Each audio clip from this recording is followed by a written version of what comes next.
Dizem que há momentos na Bíblia em que o céu não apenas fala, mas ruge.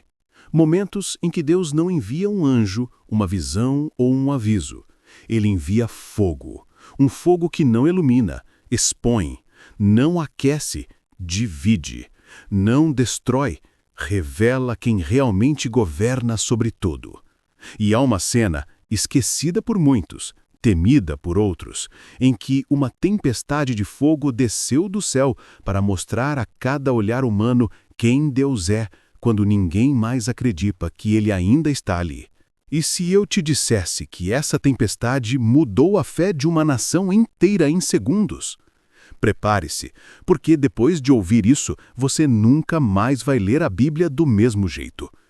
E antes de mergulharmos nessa narrativa que desafia o tempo, quero te convidar a se juntar à nossa comunidade. Se você busca mais do que apenas histórias, se você anseia por vozes que ecoam a verdade em meio ao deserto da vida, então se inscreva no canal Vozes do Deserto. Aqui, cada história é um convite à reflexão, um portal para o sagrado, um sussurro de esperança em meio ao barulho do mundo. Existe um lugar na Bíblia onde o silêncio de Deus se tornou insuportável. Um silêncio tão denso que parecia sufocar a própria esperança. Um vácuo espiritual que engolia a fé e a memória de um povo. Era o reino do norte de Israel, e a nação que um dia fora escolhida e separada por Deus havia se desviado. Eles haviam trocado o Deus que os libertou da escravidão no Egito, que os guiou pelo deserto com uma coluna de fogo e nuvem, que lhes deu a lei e a terra prometida, por deuses feitos por mãos humanas. O culto a Baal, a divindade cananeia da chuva e da fertilidade, e a Aserá, sua consorte, havia se enraizado profundamente na cultura e na religião de Israel. O rei Acabe, um dos mais perversos reis de Israel, como nos é dito em 1 Reis 16:30, fez o que era mal aos olhos do Senhor, mais do que todos os que o precederam. E sua esposa, Jezabel, uma princesa fenícia, era a força motriz por trás dessa apostasia, promovendo ativamente a adoração a Baal e perseguindo os profetas do Senhor. Ela havia matado muitos dos profetas de Deus e os que restavam se escondiam em cavernas, como nos relata 1 Reis 18:4. Era como se toda a oração batesse numa porta fechada, como se o próprio céu tivesse se calado, desistido de um povo que o havia abandonado. Nesse cenário de ruínas espirituais, de desolação moral e de esquecimento divino, surge um homem, não um rei, não um general, não alguém com poder ou posição. A Bíblia o descreve como um homem sujeito às mesmas paixões que nós, mas que orou com fervor e a chuva não caiu por 3 anos e meio. Tiago 5:17.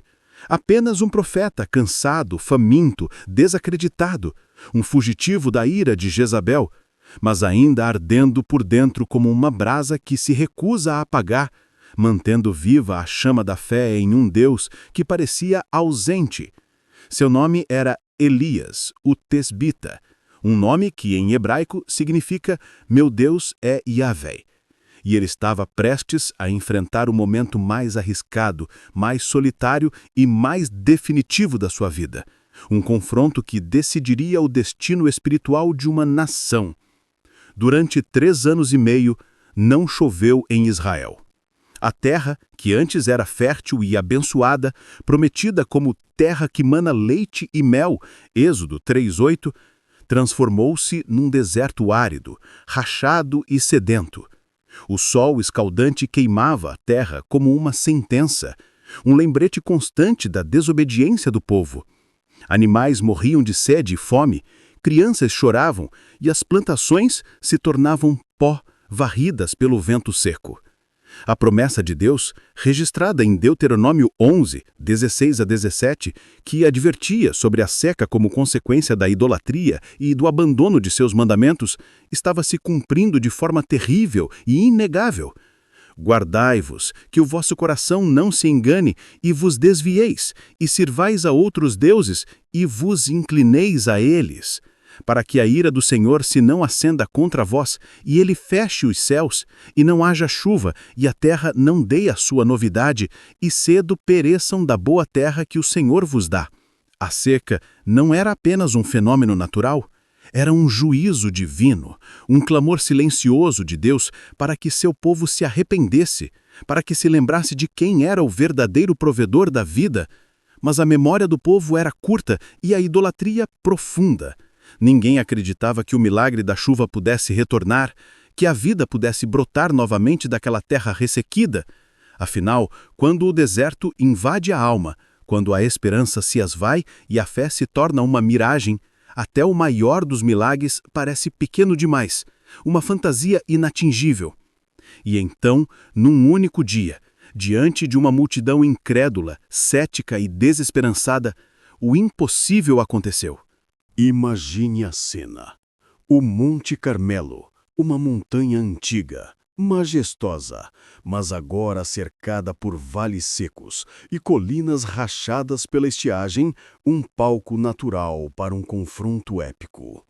Lá em cima, centenas de profetas de Baal, 450 para ser exato, e mais 400 profetas de Aserá que comiam à mesa de Jezabel, 1 Reis 18:19, todos eles sustentados pela realeza e pela idolatria oficial. Eles gritam, dançam em frenesi, se cortam com espadas e lanças, conforme seu costume, até jorrar sangue sobre eles. 1 Reis 18:28. Numa tentativa desesperada de chamar a atenção de seu Deus. O sol está a pino, queimando como julgamento, intensificando o calor e a agonia. A poeira sobe em redemoinhos lentos, carregando o desespero e a frustração de um povo que assistia a um espetáculo de futilidade. E no meio da confusão, em contraste gritante com o caos dos profetas de Baal, Elias permanece em silêncio. Uma figura solitária, mas imponente. Ele observa, ele espera. Ele sabe que aquele não é um combate entre homens, nem uma mera disputa religiosa, é uma guerra entre deuses, uma batalha pela alma de Israel, uma guerra que revelaria quem controla o fogo, quem detém o poder sobre a vida e a morte e quem apenas finge controlar, um ídolo sem fôlego. Elias, com uma coragem que só a fé inabalável pode dar, uma fé que não se dobra diante da maioria, desafia os profetas de Baal com uma ironia cortante, um convite ao ridículo para aqueles que serviam a um Deus mudo e inerte. Clamai em alta voz, porque Ele é Deus. Talvez esteja meditando, ou ocupado, ou viajando, ou talvez esteja dormindo e precise ser despertado. 1 Reis 18:27. Por horas, desde a manhã até o meio-dia e depois até a hora da oferta da tarde, os adoradores de Baal clamam. Eles invocam o nome de Baal, dizendo: «Ó Baal, responde-nos!» Mas não houve voz, nem quem respondesse, nem quem desse atenção. 1 Reis 18, 26 e 29. Nenhuma faísca, nenhum vento, nenhum tremor, apenas silêncio. Um silêncio tão profundo que chegava a ser humilhante, expondo a futilidade e a impotência de sua adoração, a vacuidade de sua fé. E então Elias, o profeta solitário, faz algo impensável, algo que aos olhos humanos parecia desafiar a lógica e a própria natureza. Ele reconstrói o altar do Senhor que havia sido derrubado, 1 Reis 18:30, um ato simbólico de restauração da verdadeira adoração em Israel. Pedra por pedra, ele usa 12 pedras conforme o número das tribos dos filhos de Jacó, a quem viera a palavra do Senhor dizendo: Israel será o teu nome. 1 Reis 18:31. Cada pedra representava uma tribo, um lembrete da aliança de Deus com todo o seu povo, um povo que estava dividido e esquecido de suas raízes.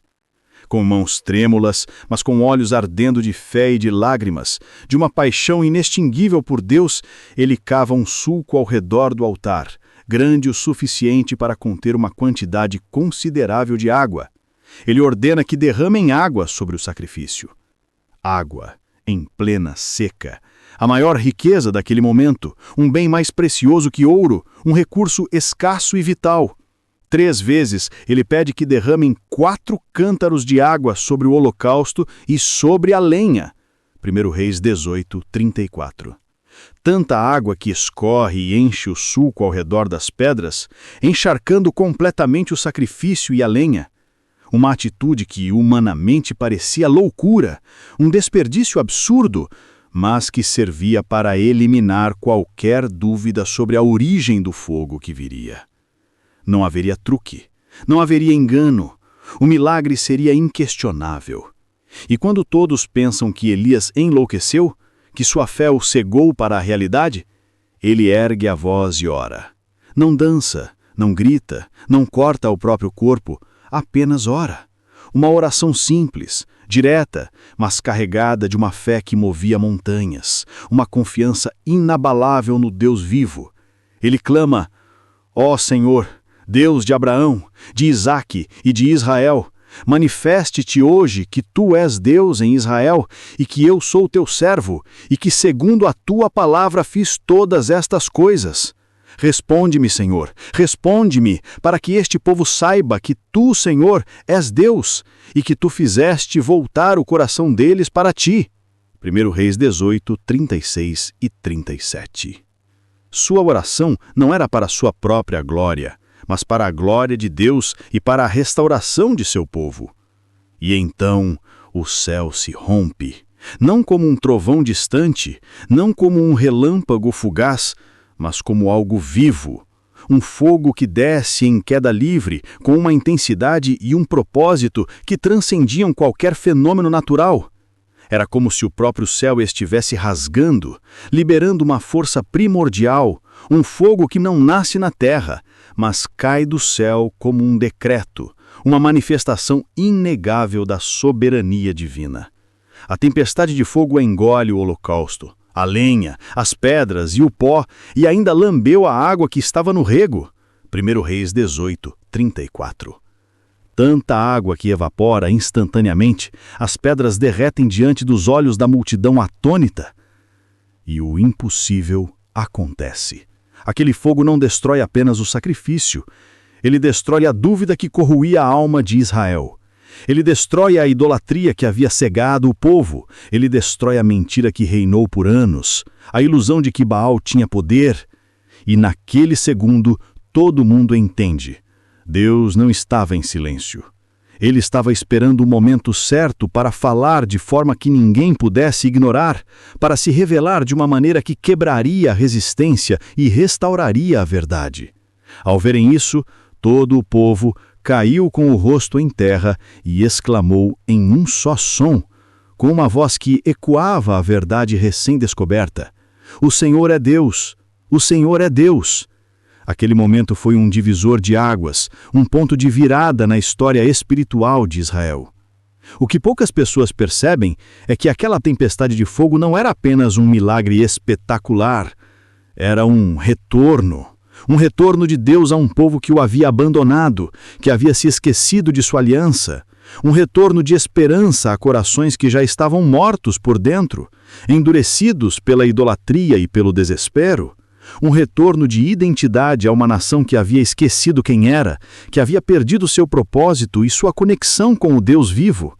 O fogo não veio para destruir o povo, mas para destruir a idolatria que o estava destruindo. O fogo veio para lembrar. A Bíblia descreve Deus como um fogo consumidor, mas não para que sintamos medo de um tirano, mas sim para que entendamos que onde ele está, nada que é falso, impuro ou corrupto permanece de pé. O fogo de Deus purifica, santifica e revela a verdade, separando o precioso do vil. Ele é o fogo que refina o ouro, como nos diz Malaquias 3:3, purificando os filhos de Levi. Um dos comentaristas mais antigos registrou uma frase que ecoa esse sentimento, uma verdade atemporal sobre a natureza da fé e da intervenção divina. O fogo de Deus nunca desce sobre orgulho, mas sempre sobre entrega. Elias não chamou o fogo para provar que estava certo, para exibir seu próprio poder ou para humilhar seus adversários. Ele chamou para provar que Deus ainda estava presente, que ele era o único Deus verdadeiro, digno de toda a adoração e obediência. E o mais surpreendente é que, naquele momento crucial, Deus não desceu com chuva, que era o que o povo mais ansiava, não desceu com vento, não desceu com trovões. Ele desceu com fogo, com o elemento mais imprevisível e mais revelador, o elemento que testifica a sua santidade e o seu poder absoluto. Logo após o fogo, com a nação ainda em choque e em adoração, Elias sobe novamente ao topo do Monte Carmelo. Ele se curva até o chão, coloca o rosto entre os joelhos, numa postura de profunda humildade e oração. E espera. Ele diz ao seu servo: sobe agora e olha para o lado do mar. 1 Reis 18:43. O servo vai e volta, e a resposta é sempre a mesma. Não há nada. 7 vezes seu servo vai até o horizonte procurar um sinal. 7 vezes a resposta é a mesma paisagem cinzenta e sem esperança de sempre. Um mar sem nuvens, um céu sem promessas. Até que, na 7ª vez, o servo retorna com uma notícia que, para muitos, pareceria insignificante. Vejo uma nuvem, pequena, como a mão de um homem, subindo do mar. 1 Reis 18:44. E Elias sorri.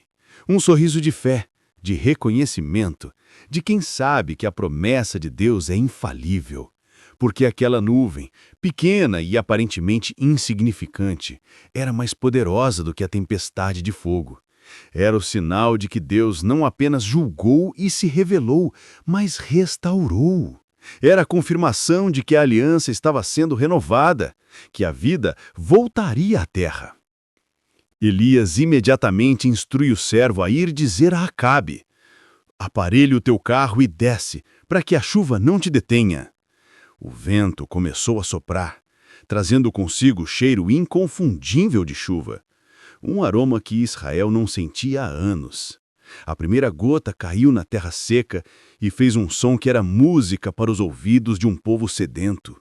Um som de esperança e renovação. E então, o céu se abriu, e uma chuva violenta, torrencial, caiu sobre o país inteiro como um abraço de Deus, apagando a poeira, lavando o medo, reconstruindo a esperança e a fé. A tempestade de fogo revelou quem Deus é, um Deus santo, poderoso e zeloso. A tempestade de chuva revelou quem ele sempre foi, um Deus de juízo, sim, mas também de misericórdia, de provisão e de restauração, que cumpre suas promessas e cuida de seu povo. Muita gente lê essa história como um ato de força bruta, uma demonstração avassaladora de poder divino. Mas, no fundo, ela é um ato de misericórdia profunda. Deus não desceu para mostrar poder por si só, para intimidar ou oprimir. Ele desceu para trazer o povo de volta, para restaurar o relacionamento que havia sido quebrado pela idolatria e pela desobediência. Ele desceu para lembrá-los de seu amor e de sua fidelidade, mesmo quando eles eram infiéis. E talvez seja por isso que essa história ainda ecoa tão poderosamente em nossos corações através dos milênios. Porque todos nós conhecemos momentos de seca em nossas próprias vidas. Momentos em que Deus parece distante, em que sua voz parece silenciada, momentos em que oramos e sentimos apenas silêncio, uma ausência que nos angustia, momentos em que a alma racha, como a terra seca de Israel, sedenta por algo que a preencha, momentos em que a dúvida vira sombra, obscurecendo a fé e a esperança. Mas Elias nos lembra com sua vida e seu testemunho. O silêncio não é abandono. Muitas vezes é preparação, um tempo de espera e de amadurecimento para o que está por vir. O fogo não é punição cega, é revelação, um processo de purificação que expõe o que precisa ser transformado. A chuva não é acaso, é promessa, a manifestação da fidelidade de Deus que sempre cumpre sua palavra. Como lemos em Lamentações 3, 22 e 23, as misericórdias do Senhor são a causa de não sermos consumidos, porque as suas misericórdias não têm fim, renovam-se cada manhã. Grande é a tua fidelidade. E também em Isaías 55, 10 e 11, que nos assegura que, porque assim como a chuva e a neve descem dos céus e para lá não tornam, senão depois de regarem a terra e a fazerem produzir e brotar, para dar semente ao semeador e pão ao que come, assim será a minha palavra que sair da minha boca. Ela não voltará para mim vazia, antes fará o que me apraz e prosperará naquilo para que a enviei. A tempestade de fogo não caiu para impressionar com um espetáculo vazio. Caiu para declarar algo que ecoa até hoje, uma verdade imutável que transcende o tempo e as circunstâncias. Quando tudo parece perdido, quando a fé parece morrer, quando o altar está destruído e a adoração verdadeira é esquecida, quando a esperança está seca e o desespero se instala, Deus ainda pode descer. E quando ele desce, nada continua igual. Sua presença transforma, restaura e redefine tudo. Agora eu te pergunto, você acredita que isso realmente aconteceu? Que um Deus tão poderoso e pessoal interveio de forma tão dramática na história humana? Ou será que Deus ainda envia fogo sobre as nossas vidas? Não para destruir cegamente, mas para revelar o que precisa ser reconstruído, para purificar o que está impuro, para queimar as idolatrias que nos afastam dele e para reacender a chama da fé, que muitas vezes se apaga em meio às adversidades. Se essa história falou com você, se ela tocou sua alma e despertou algo em seu espírito, é porque esse vídeo precisava chegar até aí, neste exato momento. E antes de sair, se inscreva no canal Vozes do Deserto, mas só se tiver coragem de ouvir o que o deserto ainda quer te contar. As verdades profundas que emergem nos lugares mais áridos da existência.